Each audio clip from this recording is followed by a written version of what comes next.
அன்பானவர்களே, அனுதினமும் கிறிஸ்துவுடன் தியான வேளைக்கு உங்களை அன்புடன் அழைக்கிறோம். இன்றைய தியானத்திற்கான வேத வாசிப்பு 1 ராஜாக்கள் 10ஆம் அதிகாரம் வசனங்கள் 23 முதல் 29 வரை. தியானத்திற்கான தலைப்பு வீழ்ச்சியின் ஆரம்பம்.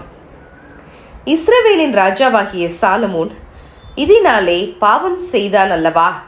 அவனை போன்ற ராஜா அநேகம் ஜாதிகளுக்குள்ளே உண்டாயிருந்ததில்லை. நெகேமியா 13:26.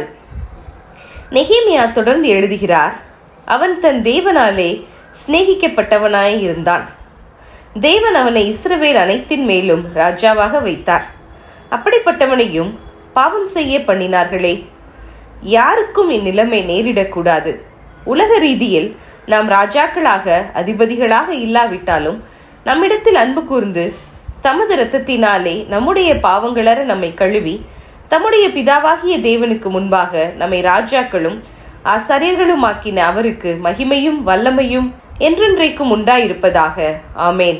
வெளிப்படுத்தல் 1:6. இந்த சத்திய வார்த்தையை நாம் விசுவாசிப்பது மெய்யானால் ஒரு விசை சாலமோனின் இடத்தில் நம்மை நிறுத்தி வைத்து ஆவிக்குரிய ரீதியில் தியானிப்போமாக.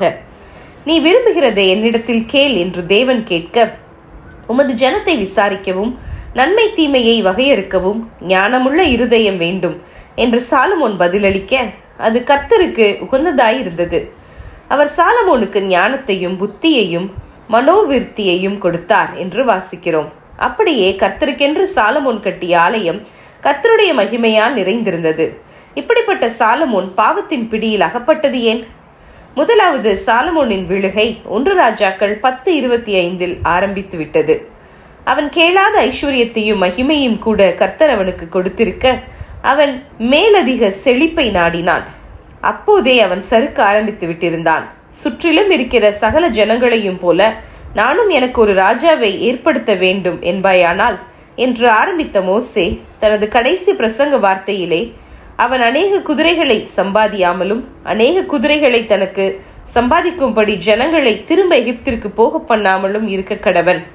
உபாகமம் 17 வசனங்கள் 14 முதல் 16 வரை என்று கூறினார்.